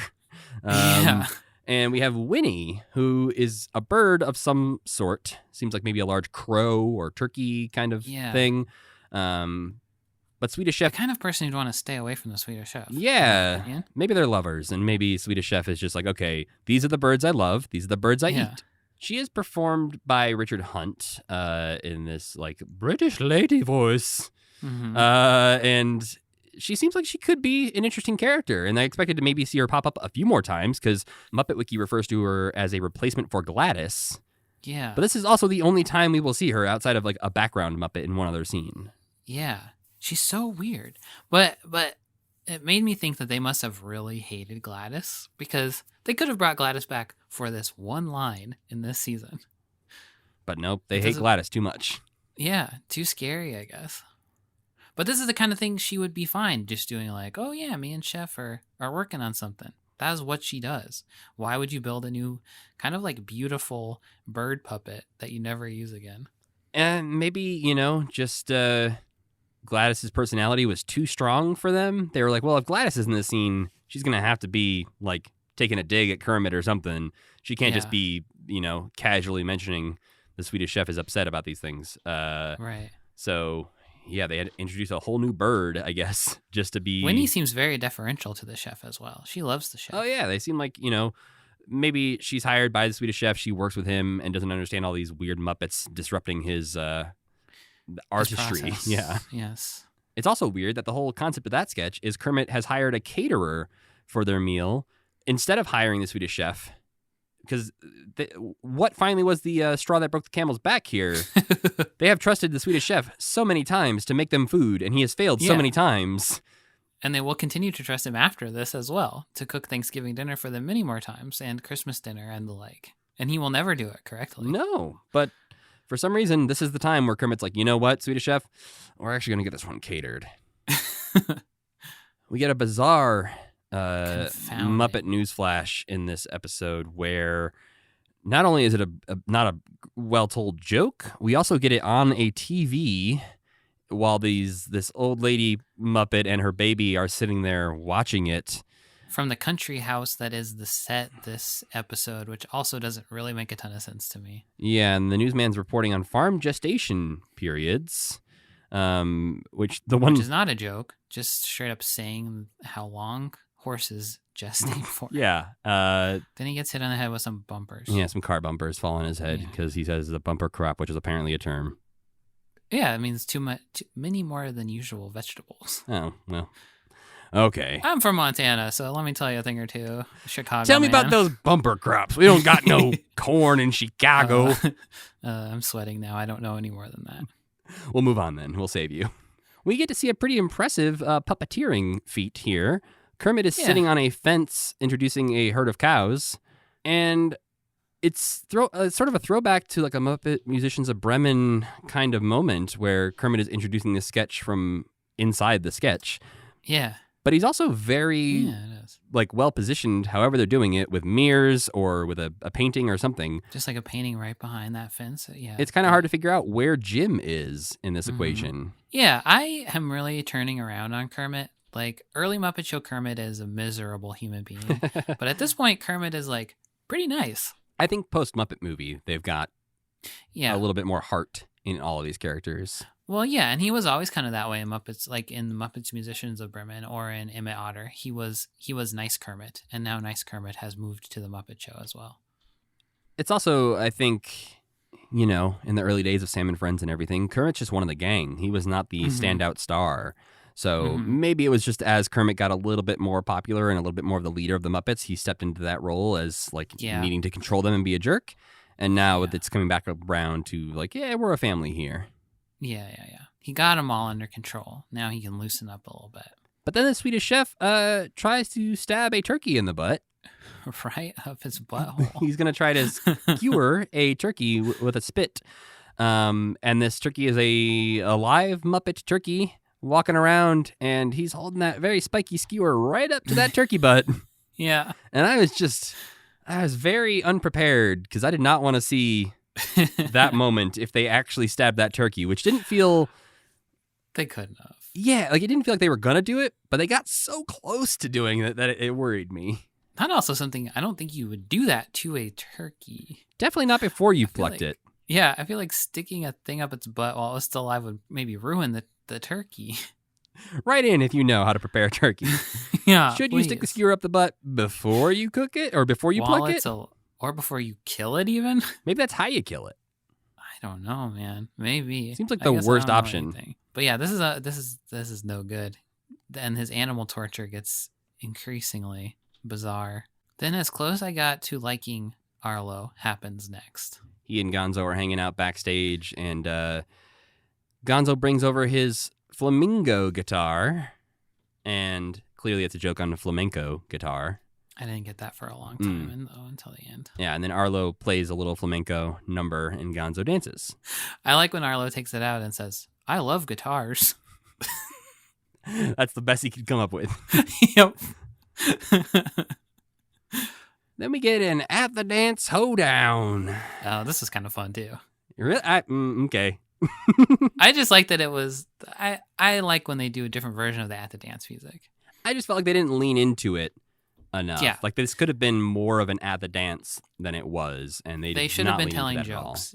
Yeah, they should have been telling farmyard jokes like they would At the Dance. Right. I guess what I liked was the music, and that was about it. Yeah. Instead, it's just Gramps basically telling the partners their, square dancing directions that ends with them beating the hell out of each other. Beating the shit out of each other. Yeah. That's followed by a UK spot, which maybe those two should have been swapped because I actually rather enjoyed this UK spot. Me too. We have members of Lubbock Lewin and the Jug Huggers singing a song that we've heard before called A Horse Named Bill. Where have we heard this before? It's in a early Sam and Friends episode. Oh, yes. Kermit is playing the banjo and lip syncing. I remember this. It is actually the one, if you go to the Jim Henson Imagination Illustrated exhibit that is touring the country, there is a little booth there where you can try your hand at watching a monitor and puppeteering. And this is what they have you try to recreate. Cool. It was nice in this episode that they deigned to bring back the Jug Huggers. I miss him. Seems like Lou has been fired. Female Lou is not in the Jug Huggers anymore. While I agree that this is the perfect use of Lubbock Lou and the Jug Huggers, I do wish this was the country trio. Yeah, they seem like they're gone too. This felt like a perfect opportunity, partially because it's also, at least Jim and Jerry are the two main singers there. Basically, yeah. That it sounds just like when they are the country trio. Yeah, I wonder why. I wonder if they just were too old. Like those puppets are too old, or they felt weird about it being them or something. My guess is that would be the latter, where they're just like, it's weird that we're just, like, people know who Jim Henson is now, and we need to have a puppet of him singing on the show. Yeah. Like, is there a puppet Jim really Henson? Like, are you going to see Jim Henson on Arsenio Hall holding a puppet of himself, and we're supposed to believe that they're two different characters? Yeah. Does that happen? No, I don't think we ever see that. I'm just picturing this idea where, like, Jim Henson's on a couch with Kermit, and we believe Kermit is real. Yeah. But if he brings out a Jim Henson puppet, are we supposed to believe that Jim Henson puppet is real and has its own personality? You are unwell, sir. This is the only way I can talk to the ones I love. I didn't even take notes about this next thing. Arlo Guthrie sings, "Get along, little doggies," to a herd of cows. This one is also close to being something because in between the verses, he's like, here's the real shit, cows. They're going to take you and they're going to slaughter you, which is like a fun spin on the kind of folk music that like his dad would have done or Pete Seeger would have done, where it's like telling it how it is in the form of like a catchy folk song. It's close to being something, but it is nothing. Yeah, and I think if he had leaned into that Pete Seeger vibe a little bit more, it could have been great. Yeah, and if by the end the cows were like, no more hurting or something, like he had them all whipped up into a frenzy. Yeah. Again, there's potential there to make this sort of like a political thing. Yeah. And they just didn't so do he's it. He's sitting at a campfire with some other cowboys and all the cows, and he's singing this song. And then at the end, they're like, the cows are like beating the cowboys up or something. That would have been cool. I can't believe a herd of cows joke wasn't made in this episode. No, that seems amazing, doesn't it? They have herds of cows on stage like 12 times in this episode, and not a single herd of cows joke is made. And they got one joke about cows, and they didn't use it. Don't care about the Swedish Chef bit. I only care because he's cooking like a leather daddy pig. Why does this pig have that necklace on? Maybe it's left over from the Macho Man segment they did where all the pigs were leather daddies. He steps too far into the realm of being a human being for Swedish Chef to even consider cooking. You might as well consider cooking Miss Piggy at this point. I think if Kermit wasn't there to stop him, and if Miss Piggy wasn't there to karate chop him, I don't think it's beyond... I think the Swedish Chef would. I think he would absolutely kill, cook, and eat Miss Piggy. Oh, God. Don't even say such a horrible thing. Wait until we play Gonzo and Word Rider. You're going to see some stuff. Oh, God. What's going to happen? Oh, no. Then we get a surprisingly sincere Fozzie sketch. Yeah. He's at the bottom, and now he's like turning to like sad poetry to like help build himself back up. He's in that phase in his career that most comedians take where they're like, I need to make my sincere move now. I need to show people I can be a good actor. This is my punch drunk love. Eternal Sunshine of the Spotless Mind. Yep. That's exactly what it is. And God, a Fozzie and Punch Drunk Love would actually work really well, I feel like. Oh, man. Again, I was thinking about this week. I did not come up with a good answer, which is why I didn't introduce it as like our opening conversation. But I was trying to think of what Muppet could show up in another movie, and it wouldn't be the weirdest thing ever. I think to me, Fozzie is pretty high on that list because of how well he worked dating the human woman in the Muppet TV series. I think he could just be there and be like. Just like the sad friend. Well, I was trying to think of like if there was a way in the MCU of like multiverses, you have Howard the Duck, you have all these things. Oh, yeah. If like a Muppet could just show up and be friends with the Guardians of the Galaxy and it not be treated as a weird thing. Oh, boy. Like which Muppet would it be and what Marvel universe, I guess, would it be is the main question. I think Sweetums could show up. I think he could pull it off. I'm just picturing the end game scene where they're all running in and there's a billion people and he's just like, hey guys, wait for me. Yeah. Oh my god. They close the portal just before he gets through it. I still think, not that they ever would have done this, but I love the idea of just having Kermit show up as Frog Thor, but just casting Kermit the Frog as Frog Thor, never Yeah. saying the word Kermit in the Thor movie. Kermit the Yeah. Frog is just playing Frog He's Thor. just Frog Thor. But getting back to Fozzie, if anyone else out there has great ideas for what Muppet should I'm show just up, thinking Fozzie could have worked as Jack Black's character in what's the record store movie? High Fidelity. Yeah, I feel like he could have been High Fidelity Jack Black, maybe. Mm. Or like Gonzo. Like a Muppet could have played that character. See, this is the thing. So many people focus on the recasting an entire movie with Muppets and like trying to Yeah. figure out who's the Janice and these kinds of things. I want the idea of what would actually work if you replaced one person in a movie with one Muppet. Yeah. We needed to live in that. That would have been a better world for us to live in. But getting back to the Fozzie sketch, he is interrupted from his sincere poetry corner with Gonzo, who runs in to perform with the chickens. And I feel like this one's hard to describe why it's good, but it's quite good. I think it's just a situation that we don't see often. Mhm. And so it's just bizarre enough that it works. Yeah, there's like that episode where they keep mashing up sketches on accident, but I can't remember why that happens.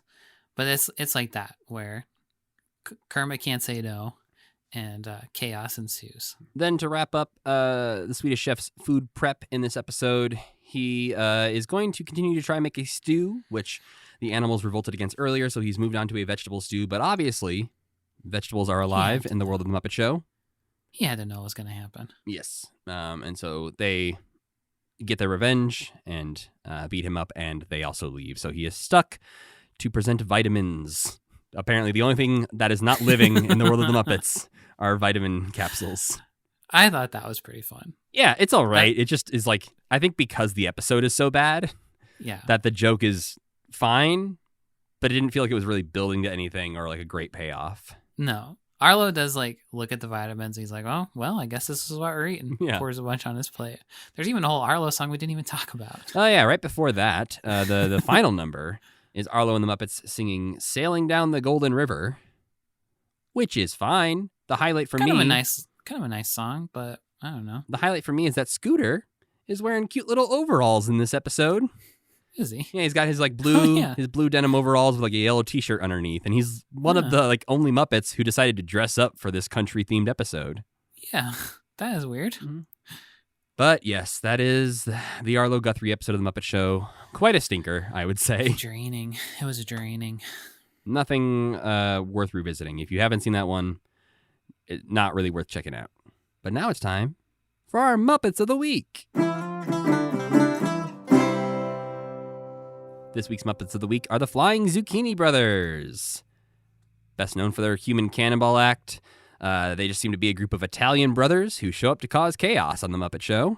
And according to Frank Oz, apparently these characters are based on some waiters that were at a restaurant near where the Muppet Show writer meetings, I guess the Muppet Show writer meetings would be held at this restaurant. Uh-huh. And apparently the waiters would often mess up their orders. And so they based the Zucchini Brothers on those chaotic restaurant brothers. Wacky. Okay. But as far as actually naming the brothers, there is Biondo, Marco, Giuseppe, Luigi, Lorenzo, and Heathcliff. And as far as their performance goes, they're pretty much just, very stereotypically Italian. They debuted in the 1977 Steve Martin episode of The Muppet Show. And weirdly, the Phyllis George episode is only their 5th appearance. And I feel like we've seen them a lot more, but that is just not true. I can't think of anything else I've ever done, but I knew who they were before we started this project too, which also seems weird because, why would I know who they are? Mm-hmm. And I think they're tossed in as a punchline, I guess, so many times that they feel like they're just always lingering in the background, ready to be thrown at a problem. But they will only appear twice more in Muppet Show episodes. But they will go on to be a part of the Muppet Show on Tour in the mid-'80s as walk-around characters. The what? Yeah, I am really hoping, I haven't done a lot of digging to see if we can find some home video footage of that walk around touring show. I have found some commercials for it, which are equally upsetting, but this is not good looking. no, it's not the way you want to see your Muppets. No. But after that tour, maybe because it was so upsetting, the Flying Zucchini Brothers would disappear for 30 years, not showing up again until Muppets Most Wanted. Ugh, I don't like this, but I'm excited to watch it if we get to. I found at least 8 minutes of commercials, but maybe not any more than that. Through the years, the Flying Zucchini Brothers have been performed by a lot of people, but early on in the Muppet Show, it seems that Frank Oz, Richard Hunt, Dave Goelz, Jerry Nelson, and Steve Whitmire were sort of the main performers of the Zucchini Brothers. That's like everybody. Pretty much everyone but Jim, yeah. I'm guessing Jim had to be Kermit interacting with them, and they just threw everybody else at it. Later on, in Muppets Most Wanted, at least, 2 more performers that I could find that were named were Mac Wilson and Nigel Plaskett, who seem to be UK-based puppeteers. And as far as fun facts and more info about the Zucchini Brothers go, there wasn't many, so I actually dug a little deeper because it turns out the Zucchini Brothers were not only based on some waiters, but also based on the real-life Zucchini Brothers. Oh, who what? performed with the Ringling Brothers in Barnum and Bailey Circus in the 30s and 40s as human cannonballs. So they just changed one letter. Correct. Okay. And the world of human cannonballing is a deep, dark, weird world that I don't have time to talk about too much in this episode, but there were some interesting things to talk about, so I wanted to do a little mini dive here into the world of human cannonballs and the actual Zucchini Brothers. Okay, we're learning something here on Commitment today. Yeah, it's the first time. The main 2 brothers were Edmondo and Hugo Zucchini, and there were some other brothers mentioned, but they didn't have their own Wikipedia pages, so clearly they were not as big of a deal. They were wire walkers, tumblers, trapeze artists, and horse riders in circuses.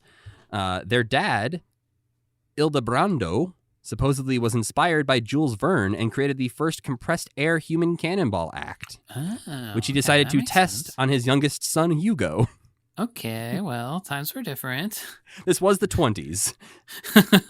Oh, that's sooner than I thought. I thought maybe it was like the 1800s.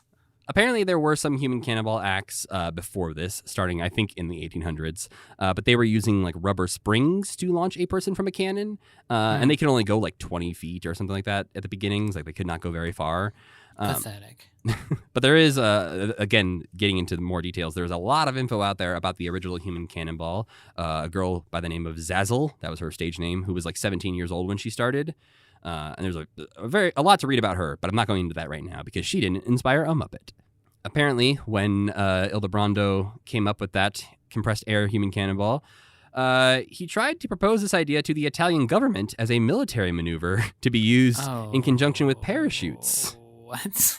Okay. So he was like, let's shoot people over enemy lines and have them parachute down. Nobody will see that coming. That was rejected, though, and so he looked to use the technique as a part of entertainment instead. And then Edmondo, the oldest brother, developed the first human cannonball act in Cairo in 1922. And this cannon was one of those early crude ones that used the springs, and so he only got like 20 feet. And the result of his first attempt was a broken leg. Oh, no, his first attempt? Yeah, there are a lot of, Zucchini and other people's stories of human cannonballs going horribly, and many, many injuries that would lead to their retirements at a younger age. Here's the part of the story, though, that made me want to talk about them in the first place, and the part that I would love to see a League of Their Own style movie about. When the United States got involved in World War II, because the Zucchinis were based in Tampa, Florida, many of the Zucchinis were either drafted or signed up to volunteer to help the war effort. So the Zucchini brothers could not do their human cannonballing during World War II. But, and this is a quote from the Wikipedia page, neither brother could imagine a world without human cannonballs. So, apparently, Edmondo and Hugo went to their female family members and said, hey. They said, the people need this. It's wartime. Everyone's sad. You need to carry on in case we don't come back. The people need their human cannonballs. Did they do it? They did. The girls began training in their backyard and carried on human cannonballing that the Zucchinis were famous for. But then, apparently after the war, the Zucchini brothers all split up and became like different parts of entertainment. They didn't keep the act together. Oh, so they weren't. So they weren't so dear about human cannonballs after that. Or at least not as a group. Maybe they all went off and did their own human cannonballing. They felt like they could break out on their own. Okay. It did not unite them after the war, which is why maybe this movie wouldn't make the greatest story because, Because there's like, yeah, the end is just like, yeah, that wasn't really worth it, was it? Let's break this up and go elsewhere. But that is all I have about both the Zucchini and the Zucchini Brothers. So, Sam, wow. what would you rate the Flying Zucchini Brothers? I have no fucking idea. Remember, we're out of 10 now. Our new scale we introduced last episode. We are both rating out of 10. Okay. Great reminder. I completely forgot that. 2.5. I don't know. Wow. They're nothing to me. All right. I give them a 4, which is like a little higher, but yeah, they're kind of That's nice. Not much. Knowing that their name is so close to the name that inspired them lowered their score for me. And like maybe not a reference that a lot of people would have gotten. I don't really know how famous the Zucchini Brothers. Like I know that they are sometimes miscredited as inventing the Human Cannonball Act, but so I don't know if more people would have known about them in the 70s or not, but we'll never know. It says on the Wikipedia page, human cannonball is considered the most dangerous profession. That doesn't count somehow. Well, I also don't really a think profession. that if you look more into it, at least from what I was finding, a lot of people actually haven't died being human cannibals. They've been pretty injured, but I feel like there are a lot more like people falling off crab boats and stuff. Yeah, there are a lot more jobs where people are dying more often, so I don't think that's a true thing. I think a human cannonball person wrote that. Oh yeah, they're like, I have the most dangerous job that's ever existed. Put that on the poster.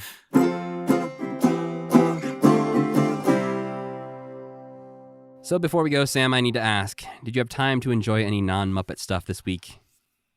I'm still just playing Elden Ring. That's mostly what I'm doing with my free time. That's fair. It's good as hell. I'm going to beat it in 7 years probably. I'm so fucking bad at it. But I like it. It's good. If you like it, you already are playing it probably. And if you don't want to play it, then you shouldn't, because it will not be fun for you. I'm in that camp. I've watched videos of people playing it. I've listened to podcasts about people playing it. And it sounds like they're all having a good time. And everything I hear about it makes it sound more and more like a game I would not enjoy. Yeah. It is wild, though. You're just minding your own business, and like a big dog comes and bites your head off, and then you're like, well, okay. I do like the more I have learned about Elden Ring and sort of the From Software joke structure of that. Sometimes they're just fucking with the audience of just like, oh yeah, you spent an hour going down that trail and we made your cliff collapse underneath you. Yeah, that's almost what it always is. And then it's just like, then once you come back to life, it's like you can do the thing fast that you... Yeah, they know what they're doing. Yeah. It's not as much like we're punishing you as people say it is, because there's always a way to do the stuff that you're trying to do. It's just a different way to play video games where you have to be okay with your character dying. Dying a lot, where most video games you're trying very hard to never die. How about you? What'd you do? Did you watch Dick Van Dyke? Always. That's our go-to we need something to watch right now show. Why not Dick Van Dyke? Uh-huh. There's also like 1,000 episodes of that show, so it's taking a very long time for us to get through all of Dick Van Dyke. But this week, my physical copy of Spider-Man No Way Home arrived at my house. Yeah. So we watched that and all the special features on that. But also, I've been watching Moon Knight, Sam. Oh, yeah. Me too. I forgot about that. What do you think? I think it's all right. Yeah. Haven't really liked any of these Marvel TV shows too awful much. Okay. I like them to varying degrees, but this one's definitely not the bottom, but it's also definitely not the top. I feel like I need to see how this one wraps up before I can really like WandaVision was kind of fun to watch week to week. This one is not as much fun to watch week to week. And I just feel like some of these would be better movies. Like this and Falcon and Winter Soldier both would have been better movies for sure. I feel like Moon Knight would either be a better movie or a better 44 episode series. Yeah. Do 2 full seasons of this or something. But the fact that we're only getting 6 episodes of this, that makes a lot of sense, because he could be like it could be like one of those like Witcher or something, where he's going on a different adventure every week. That's kind of like Indiana Jones, kind of like spy stuff. That would be cool. Yeah, it feels like it should be a bit more of a slow burn.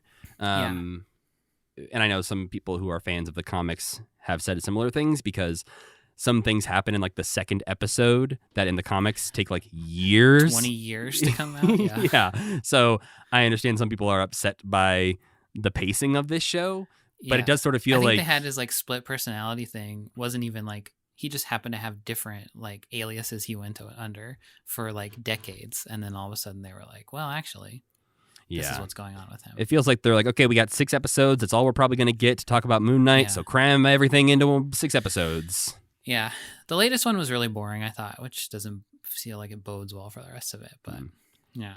It just feels like I can't believe we're halfway through this story already. Yeah. It feels like there's a lot of setup still happening. Yeah. And definitely. Yeah, but we'll see. But it's a big Marvel week for me, apparently. Well, before we get on out of here, we should let you know what we're watching next time, because it is different. It is not Muppet Show. We are going to be watching 2 episodes from season 11 of Sesame Street, and they are both on HBO Max under the titles R2-D2 and C-3PO Visit Sesame Street, Oh, boy. and R2-D2 and C-3PO Return to Sesame Street. This is the most beautiful sentence I've ever heard. 2 sentences I've ever heard in my life. And if you're trying to find those episodes elsewhere on like a DVD set or YouTube or something, those episode numbers are 1364 and 1396. And it works out that episode will also be coming out the week of May the 4th. So we're the first of a few Star Wars themed episodes we're going to be doing soon. Is that an accident? Yep. But it sounds cooler if we say we planned it. But we need to thank our friend Tuna for making the music for this podcast and Cassie Wilson for singing our theme song. Don't forget, you can head on over to commitment.com to pick up a Commitment logo enamel pin. Check out our Patreon page, where, again, you can go watch us do our live streams and play some Atari video games. And if you want to email us, you can email us at mail@commitment.com if you have any questions, or if you just want to tell us that we're being mean to Beauregard, which was a recent email we got. Well, he's bringing it on himself. You can follow this podcast on the internet at Commitment Pod on both Twitter and now Instagram. And on Twitter is where we post the links and let you know what we're watching next week. You can follow me on the internet at Matthew Gatos. And I'm Sam Schultz. And as always, keep believing. Keep pretending.